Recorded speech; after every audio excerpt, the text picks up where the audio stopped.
Sir, आप BJP के बहुत पुराने कार्यकर्ता हैं 20 साल से, और आप अपक्ष में लड़ रहे हैं और आप आपके पैनल से लड़ रहे हैं, तो उसका कारण बताइए। नमस्कार।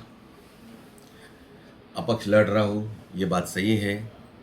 पार्टी ने टिकट नहीं दिया, तभी मैं शान बैठने का सोच रहा था, लेकिन हमारे परिसर के जो भी नागरिक है, जो जनता है, वो सभी जनता आई और उन्होंने बोला कि इतना सेवा किया है आपने, आपका सेवा का जो भी उत्तर है वो हम लोग देंगे, आप आगे बढ़िए, निर्दलीय लड़िए, हम ज़्यादा से ज़्यादा आपको मदद करेंगे, आप पीछे मत हटिए, आप सच्चे हैं और आप में साहस है, आप आगे बढ़िए। इसीलिए मैं लोगों के बोलने से इधर निर्दलीय खड़ा रहा हूँ। और निर्दलीय मैंने एक सुशिक्षित लोगों का, जो भी सीखे हुए पढ़े लिखे ऐसे लोगों का मैंने पैनल भी बनाया है। आपको क्या लगता है, यहाँ के क्या ऐसे पॉइंट है जो उस पर मुद्दे पे लड़ना चाहिए, क्या विकास के? देखिए, इधर जो परिसर है, इस परिसर में बहुत से मुद्दे हैं, छोटे बड़े सब मुद्दे हैं। सबसे बड़ी चीज़ इधर पहला मुद्दा था हॉस्पिटल का। जो हॉस्पिटल का मुद्दा मैंने 2021 में शुरुआत किया। आपके नॉलेज के लिए मैं बताता हूँ, 2021 में जब भी गंगाधर डीए कमिश्नर थे, तभी उन्होंने सबसे पहला इधर हॉस्पिटल के लिए इन्होंने एक पारित किया था, इधर हॉस्पिटल छोटा, जो कि हॉस्पिटल के इसमें अपना जो सर्वे नंबर 6 में जो हॉस्पिटल है, उधर वो हॉस्पिटल बांधेंगे। 19 करोड़ का वो टेंडर था, लेकिन कुछ कारणात्सव दोनों पार्टियों ने उनको रोक दिया। बाद में अचानक से ऐसा क्या हो गया कि वो अभी तक हॉस्पिटल का जगह या हॉस्पिटल की ये परफेक्टली डिफाइन नहीं है, और इन दोनों ने ही कि ये हॉस्पिटल मैंने लाया ये क्लेम किया, लेकिन एक्चुअल में इसका पहला क्रेडिट गंगाधर डी को जब भी मैंने बताया था, वो गंगाधर डी को जाता है, वो प्रशासन को जाता है। उसके बाद में इधर पानी की बहुत समस्या थी। अमृत योजना जो थी, अमृत योजना में मैंने 4 टाकी सैंक्शन की थी इधर, एक राम रहीम के ऊपर, एक सर्वे नंबर 6 में, एक तीसरी टाकी थी यो जो यशवंत एम्पायर है उसके पीछे, और चौथी टाकी, ऐसे टोटल 18 टाकी, उसमें 3 टाकियाँ तो अपने एवरशाइन सिटी, वसंत नगरी, लिंक रोड और वसी ईस्ट के लिए है, जो कि अभी प्रस्तावित हुए। इनफैक्ट वो चालू भी नहीं हो रहे थे। मैं और राहुल सिंह जी ने, हम लोग ने जाके प्रशासन पे जोर लगा कि ये 1.5 महीना पहले इधर की टाकी चालू की, नहीं तो वो पानी की टाकी भी सड़ गई रहती। इधर बहुत से बिल्डिंग है, लेकिन इस बिल्डिंग को ओसी नहीं है। मैंने पूरा की पूरा इधर के नागरिकों को आश्वस्त किया है कि इधर सभी बिल्डिंग को ओसी देने का काम भी मैं करूंगा। प्रॉपरली कन्वेंस जो भी बिल्डिंग का वो फ्री में कन्वेंस करके दे दूंगा, जो कि सबसे उनका अधिकार है। अच्छा ट्रांसपोर्ट देना ये काम है मेरा, और अच्छा ट्रांसपोर्ट भी मैं इनको दे के आऊँगा। रास्ता, रोड, गटर, ये मूलभूत सुविधाएं हैं, ये भी हम देंगे। एसटीपी का काम जो सबसे पहला हम लोग ने इधर चालू किया था, मैंने वो इधर चालू है, प्रस्तापित है, अभी काम भी एसटीपी का चालू है। जो बेसिक नीड है और जो बेसिक सुख सुविधाएं है वो मैं इधर चालू करने वाला हूँ सबसे पहले।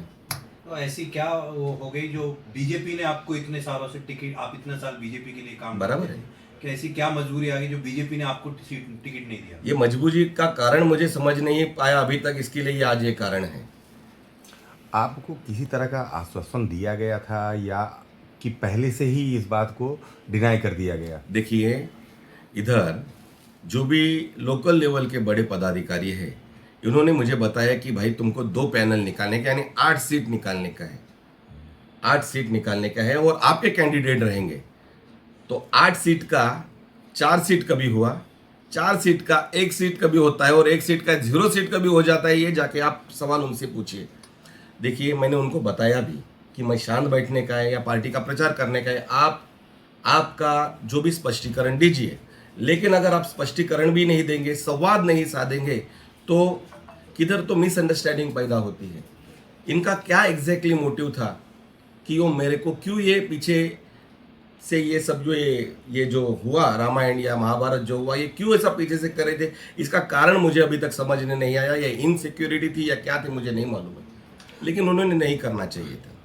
लेकिन ऐसा सुना है कि आपने उनको ये बोला था कि मुझे मेरा पैनल लड़के देना है, आपको अकेले के लिए सीट आपके ऊपर जो अधिकारी हैं वो दे देखिए, मैंने सबसे पहले ही आपको बोल दिया कि राजन नाइक ने हमें बोला था कि आप आपका पैनल दो, और मैंने इधर का जो एरिया का डिमार्केशन है उस डिमार्केशन में जो पॉपुलेशन है वो पॉपुलेशन के हिसाब से मैंने उनको ये पैनल की हर एक सीट का विवरण भी दिया और उन्होंने एग्री किया। अगर एग्री करने के बाद अगर ये करते हैं और तो फिर अपना किधर तुम ये लोगों का सबका मान सम्मान थोड़ा सा खच्चीकरण हो जाता है। सबका आत्मविश्वास रहता है, सबको भावनाएं हैं, किसी के भावनाओं से नहीं खेलना चाहिए, सबका सम्मान होना चाहिए। ये अगर नहीं देने का है तो आप हमें इसकी पूर्व सूचना देनी चाहिए, तो हम लोग उस तरीके से मन बनाएंगे। अगर 4-5 दिन आप कुछ बात भी नहीं करेंगे, संवाद नहीं साधोगे, तो ये गलत है इस चीज़। एक बात बताइए कि जब भाजपा यहाँ से चुनाव लड़ रही है, आप पहले एक बार नगर सेवक भाजपा से ही रह चुके हैं, तो ऐसे में किस आधार पे आप इस दावा कर रहे हैं कि आप ये चुनाव जीतेंगे? आपको मैं क्लियर करता हूँ, ये चुनाव मैं नहीं लड़ रहा हूँ, ये मेरी जनता लड़ रही है। इन जनताओं ने मुझे बताया है कि आप खड़े रहो, हम आपका प्रचार करेंगे, प्रसार करेंगे, आपको ज़रा भी टेंशन लेने की ज़रूरत नहीं है। ये इतने बड़े बड़े जो ताकतवर आदमी लोग अपने अपोजिट में हैं, हम तो एक सामान्य कार्यकर्ता है। मैं तो लोगों के लिए, मैं तो सेवा करी हूँ, मैं सेवा ही जानता हूँ और सेवा ही करना मेरा मोटिव है। और मेरे साथ में जो भी है ना, वो सब लोग सेवा करी है, उन्होंने लोगों का सेवा ही किया है और सेवा के बदौलत आज लोग भी सेवा करते हैं, इसीलिए इतना संपर्क में मैं रहता हूँ उनके। मुझे मालूम है वो सेवा जीतेगी और डेफिनेटली मेजॉरिटी से जीतेगी।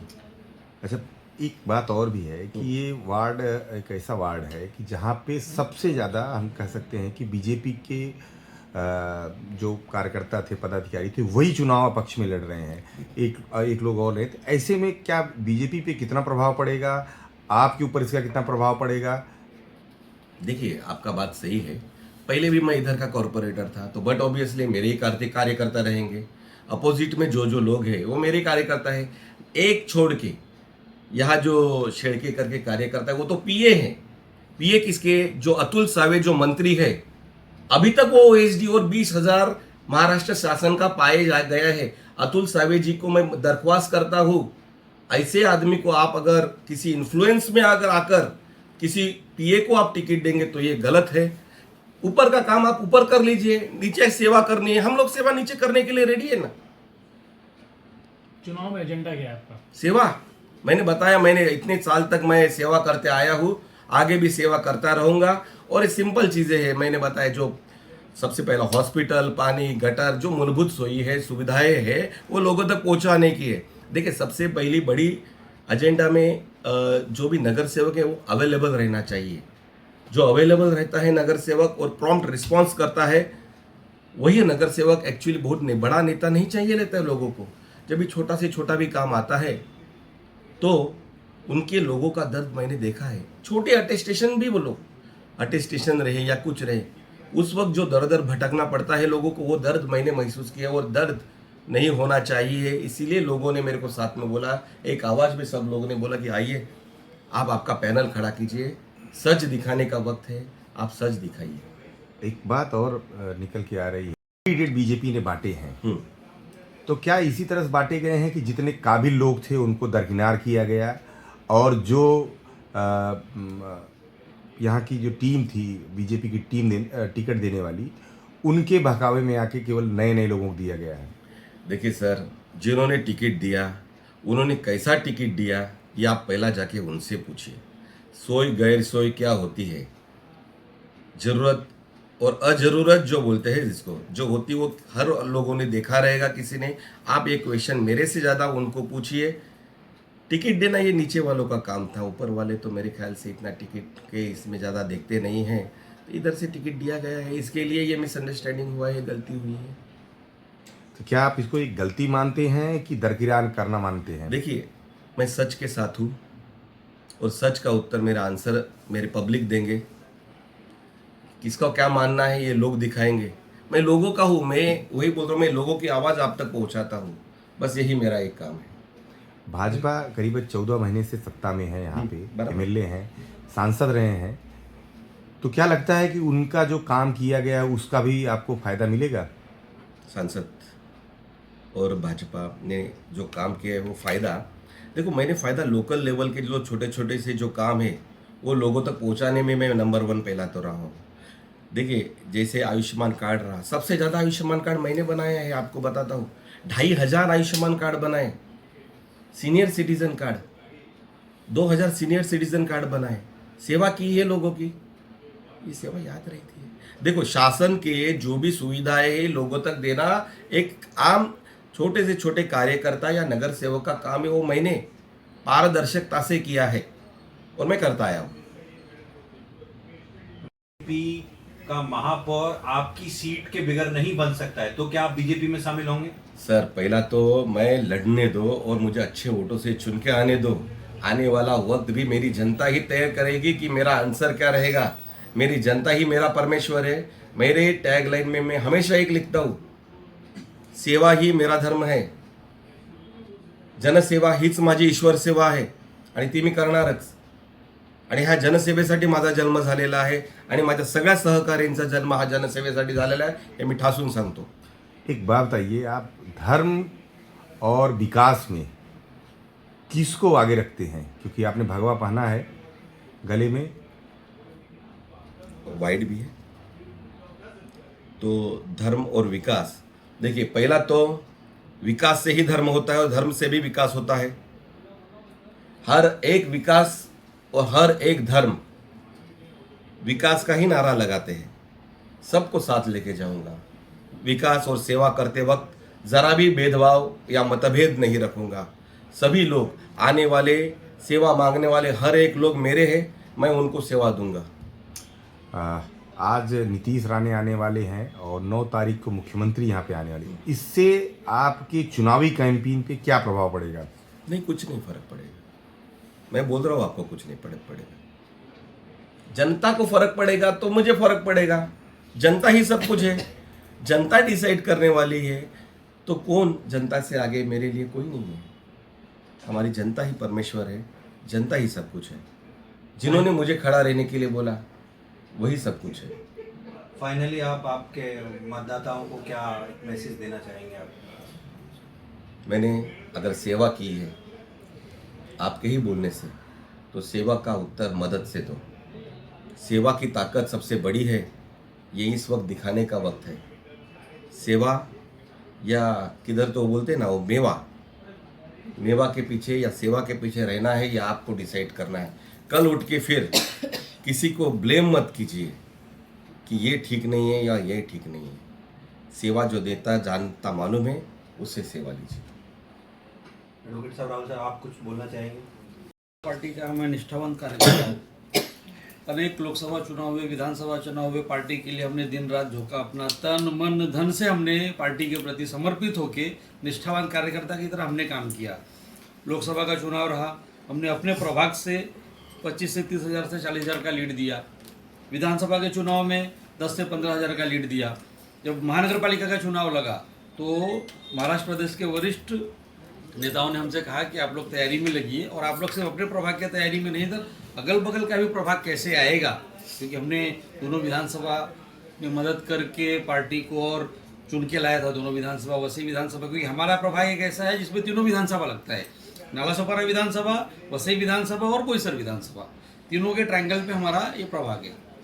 तीनों विधानसभा में लीड देने के बाद वरिष्ठ नेताओं ने हमसे कहा कि आप अपने प्रभाग की तैयारी में लगो, और आजू बाजू के जो प्रभाग है अगल बगल के, उसमें भी आप मदद करो। तो हमने क्या किया, अपनी पूरी टीम को लेके डोर टू डोर कैंपेनिंग चालू किया। उनके कहने पे उन्होंने बोला कि आप अपना पैनल अपने हिसाब से बना के पार्टी के कार्यकर्ताओं को लेके आगे बढ़ो। हमने ठीक वैसे ही किया वरिष्ठों के कहने पे। समय बीतते गया, जैसे ही इलेक्शन का डेट नज़दीक आया, सब बराबर चल रहा था, फॉर्म वगैरह हम लोग सब तैयारी कर लिए थे। लास्ट के 2 दिन रह गए, तब हमसे उन्होंने कम्युनिकेशन तोड़ दिया। यहाँ के लोकल लीडर जिनके ऊपर जवाबदारी दी गई थी, प्लस जो प्रदेश से प्रभारी भेजे गए थे, यहाँ तक कि 2 दिन पहले उन्होंने भी कमिटमेंट किया था कि नहीं, आपका ही पैनल है, आप लोग फॉर्म वगैरह सब, बाकी जो प्रोसीजर होती है फॉर्म भरने के पहले काफ़ी प्रोसीजर होती है, वो सब आप पेपर वर्क करके रखो, डॉक्यूमेंट अपना रेडी रखो। हमने सब रेडी रखा अपना। सेकेंड लास्ट डे मुझे फ़ोन आया कि आप रात को 11 बजे आओ और आपके पैनल का जो भी AB फॉर्म है आप लेके जाओ। मैं वहाँ पे रात को 11 बजे गया, तो बोले कि एक काम करो, और बाकी सब तो पैनल डिसाइड हो गया, आपके पैनल में ज़रा ज़्यादा खींचतान चल रही है। अब खींचतान किस लिए थी ये तो वही बता सकते हैं। आप सुबह आ जाओ, या तो हम आपके ऑफिस पे ये भी फॉर्म भिजवा देते हैं, बाकी आप फॉर्म रेडी रखो और कल लास्ट डेट है नॉमिनेशन का, फॉर्म भर के लो। 11:30 बजे मैं वहाँ से निकला, 3:30 बजे हमारा जो ये भी फॉर्म वरिष्ठों ने हमको भेजा था, वो फॉर्म चोरी से बैकडोर से जो कल के आए हुए कार्यकर्ता है या जो कार्यकर्ता कभी प्रभाग में दिखे ही नहीं काम करने के लिए, लोगों की सेवा करने के लिए, उनको फॉर्म दिया गया और गलत तरीके से हमारा टिकट जो है, हमारे हक का जो टिकट था वो दूसरों को दिया गया। क्योंकि यहाँ पे 20 साल से भोईर साहब हमारे सिटिंग कॉर्पोरेटर है यहाँ पे, वो चुन के आए और लोगों की सेवा दे रहे हैं, लोगों को सेवा कर रहे हैं। यहाँ पे डोर टू डोर कैंपेनिंग में हमको ये आश्वासन मिला था लोगों के कि आप रहेंगे तो ही हम हैं, ऐसा लोगों का, जनता का विश्वास था। जब हमको इन्होंने नहीं दिया तो फिर हम आए वापस, भोईर साहब बोले क्या करना है, कैसे करना है। फिर हमने लोगों से विचार किया, हमारे लोग आए, फिर उन्होंने बोला कि नहीं, लड़ना है अपने को। तो फिर भोईर साहब ने जन विश्वास पैनल ऐसा गठन किया, जन विश्वास पैनल का, जिसमें हमारा पूरा पैनल है। पैनल लीडर हमारे किरण भोईर साहब है जो 20 साल से कॉरपोरेटर है, मैं एडवोकेट राहुल सिंह, संध्या सिंह जी हैं, साइली पाटिल चौधरी है। हम चारों का ये पढ़ा लिखा पैनल है। भोईर साहब हमारे इंजीनियर हैं, मैं खुद एडवोकेट हूँ, संध्या जी BA B.Ed है, साइली MBA है। तो ये पढ़े लिखे का पैनल है। जब हमारा टिकट नकारा गया तो लोगों के सपोर्ट के और लोगों के विश्वास से हमने पैनल खड़ा किया है। और ये पैनल हमारा पैनल सिर्फ नहीं है, ये जनता का पैनल है, जनता के विश्वास का पैनल है। तो इस हिसाब से हम अपने वार्ड में लीड पे हैं और अच्छे मतों से हम जीत के आएंगे। और रही हमारे वार्ड की सुविधाओं का और बाकी चीज़ों का बात, तो ट्रांसपोर्टेशन के लिए हमने कमिट किया है कि अग्रवाल से लेके मार्टिन, अग्रवाल, वसंत नगरी, एवरशाइन, वसई पूर्व, मधुबन, हर एक स्टॉप के लिए हम अलग से बस की सेवा चालू कराएंगे।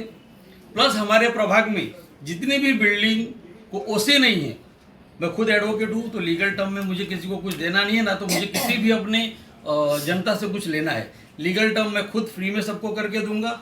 सारी बिल्डिंगों का ओसी हम खुद ला के देंगे उनको फ्री ऑफ कॉस्ट। प्लस सारी बिल्डिंगों का जिनका डीम कन्वेंस बाकी है, सारी बिल्डिंगों का डीम कन्वेंस मैं करके दूंगा एट फ्री ऑफ कॉस्ट। साहब आपके एक आखिरी क्वेश्चन और किरण भोईर साहब की, बीजेपी ने इस बार 2-2 बी फॉर्म बांटे एक ही कैंडिडेट, उस पर आपका क्या कहना है? विजेंद्र कुमार ने भी फॉर्म भरा और अभय खक्कड़ ने भी बी फॉर्म लिया। तो देखिए, ये पहली बार ऐसा हुआ? नहीं, ये पहली बार ऐसा हुआ, बहुत सही बात है। मैंने पहले भी कहा इधर अनुभव की कमी है। अनुभव जिसको है, मैं 2005 से कॉर्पोरेटर था और इधर जो टिकट बांट रहा था शायद उनके पास अनुभव नहीं रहेगा। देखो कैसे है, कभी सत्ता आ गई, 2-2 MLA आ गए। पहला तो मैं एक अकेला नगर सेवक था, तभी मैं अकेला पूरा की पूरी पार्टी की जिम्मेदारी मेरे पर थी। 115 वर्ष से आपको मालूम रहेगा कि ऐसे ऐसे कुछ ठहराव है जो 115 विरुद्ध 1 ऐसे आते थे। और मैंने पार्टी को, जो पार्टी की विचारधारा है उसको न्याय देने का मैंने प्रामाणिक प्रयत्न किया है और इसमें मेरा ज़रा भी किधर गलती नहीं हुआ। अभी कैसे इनके पीछे साथ में अनुभव न होने से ये हुआ है। But obviously as per the high court जो भी जजमेंट्स है और जो अपना इलेक्शन कमीशंस का जो गाइडलाइन है 13(1) के हिसाब से जो पहले फॉर्म भरता है वो वैलिड ठहरा जाता है। अगर आपको वो फॉर्म निकालने का है तो उस हिसाब से पार्टी को वो लेटर देना पड़ता है, ना कि जिलाध्यक्ष को लेटर देना पड़ता है। लेकिन इधर जिलाध्यक्ष बोलते हैं कि ये कैंडिडेट ठीक नहीं, हम लोगों ने सेकंड डाला था वो सही था, उसके बाद में सेकंड ठीक नहीं, जो पहला था वही सही था। ये 2 बार अगर कोई लेटर देता है तो पहला तो एक था कि ये दोनों फॉर्म रद्द हो सकते थे। उस वक्त मुझे ये पॉइंट्स भी मालूम थे, लेकिन सच की लड़ाई लड़ने की है ना, इसीलिए मैंने उस वक्त विरोध नहीं किया। मुझे मेरी लड़ाई लड़नी थी और वो फुल फ्लेज से लड़नी थी। इसमें भी ऐसा होता है कि क्या ये 2 फॉर्म डाले, तभी मैंने एक कैंडिडेट से बोला भी अगर मैं कुछ बोलूँगा तो दोनों फॉर्म तुम्हारे इंडिपेंडेंट गिरेंगे, ऐसा मत करो, ऊपर बोलो, फेयर लड़ाई करो, लोगों को डिस्कस करने दो। उसमें से एक कैंडिडेट ने एग्री भी किया, सर आपका डिसीजन बराबर है। तो ये इधर तो अनुभव की कमी है, ऐसा मैं बोलूँगा।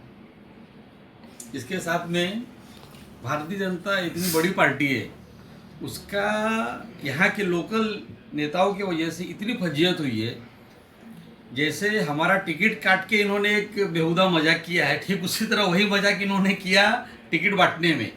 आप सोचिए कि इतनी मैच्योर्ड पार्टी, इतनी बड़ी पार्टी, विश्व की सबसे बड़ी पार्टी है भारतीय जनता पार्टी, उस पार्टी के इस यहाँ के छुटभैये जो छोटे नेता है उनके गलत राजकारण के कारण एक वार्ड में दो दो यूनिफॉर्म दिया जाता है, जिसके वजह से पार्टी को कितना नुकसान झेलना पड़ रहा है इनके वजह से। और सिर्फ यहीं पे नहीं, पूरे वसई विरार के इस महानगर पालिका के इलेक्शन में इन ऐसे नेताओं की वजह से पार्टी को बहुत बड़ा नुकसान झेलना पड़ेगा।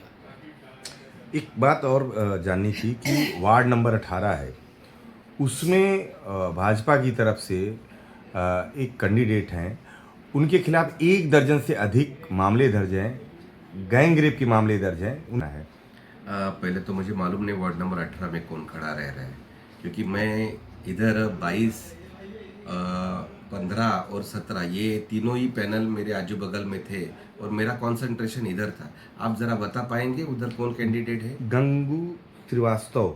हाँ, मैं ज़रा इसकी हेमलता सिंह। मैं इसकी ज़रा इन्फॉर्मेशन ले लेता हूँ और आपको डेफिनेटली मैं बताऊँगा बाद में।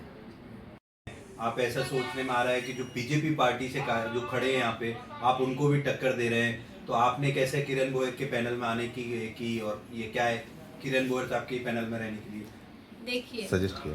ये जो आप बोल रहे हो वेल अवेयर है, जैसे कि हम लोग साथ में ही पहले से ही थे, क्योंकि हम लोग दोनों भी एलिजिबल जो खुद को मान ही रहे थे, वैसे जनता भी मान ही रही थी। तो अगर किरण दादा को देख सकता है कि आई एम सच और एलिजिबल पर्सन, तो ये बाकियों को क्यों नहीं देख सकते हैं? तो ये तो हमें बताने की ज़रूरत है नहीं, क्योंकि हम लोग ने भी ऐसा नहीं है कि I am new, but I am already in that field and I was already doing social working.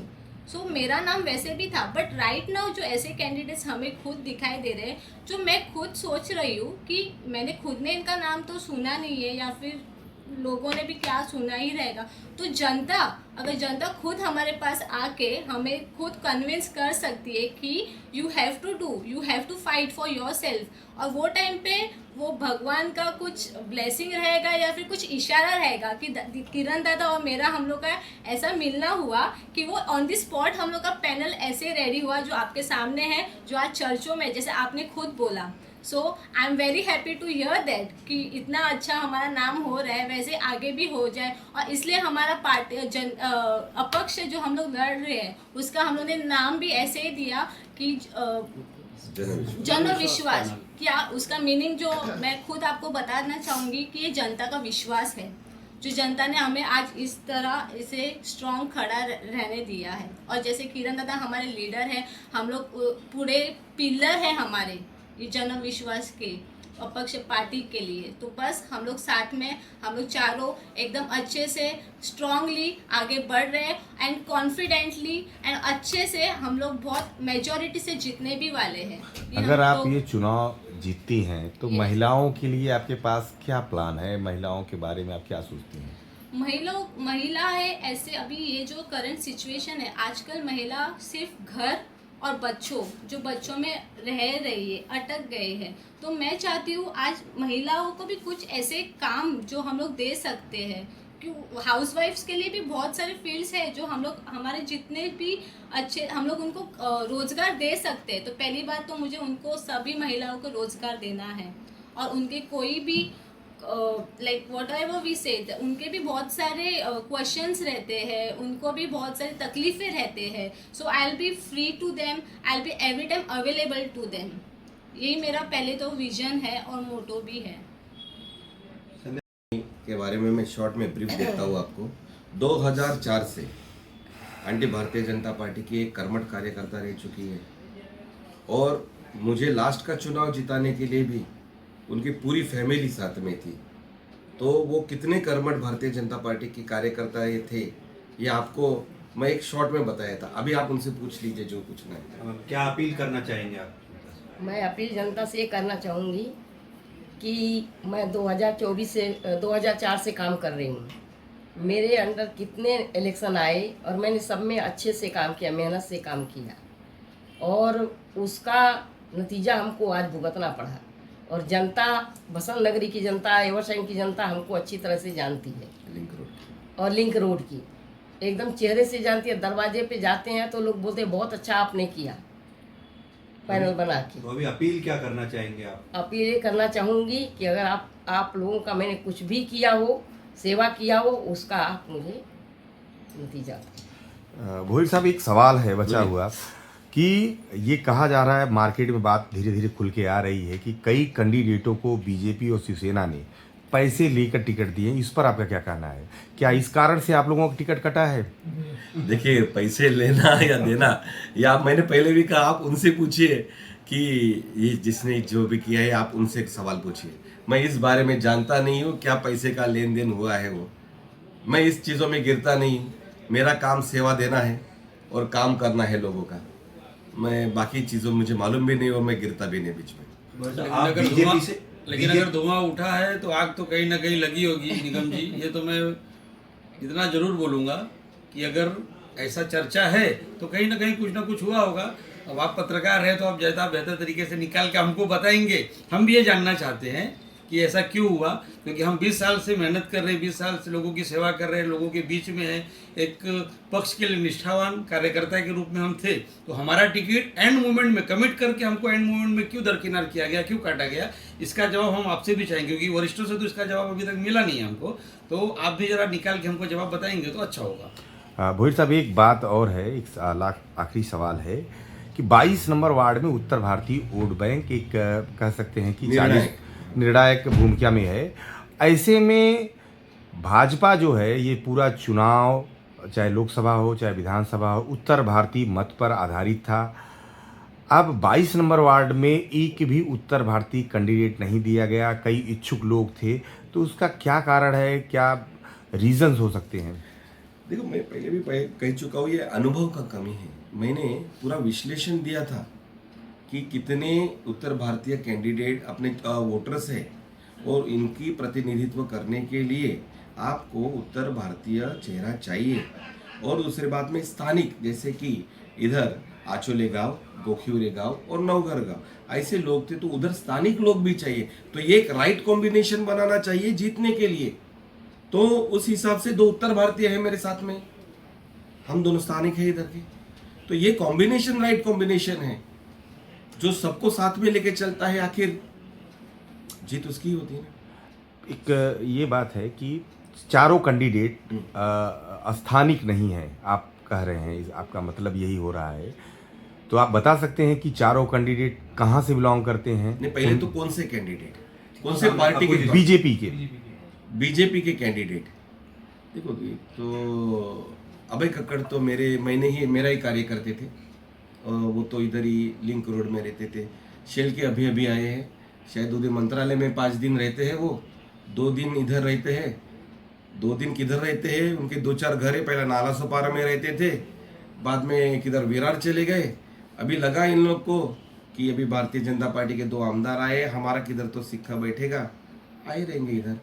ऊपर वैसे भी उनका मंत्रालय में बहुत अच्छा खास पहचान है, पीए भी है वो अपने सावे साहब के। तो उनका फोकस क्लियर था कि किधर तो डैमेज करना किसी को, तो और इजीली जो सेवा करते हैं। पर देखिए, सेवा करते, उनका सेवा भाव चाहिए ना मन में।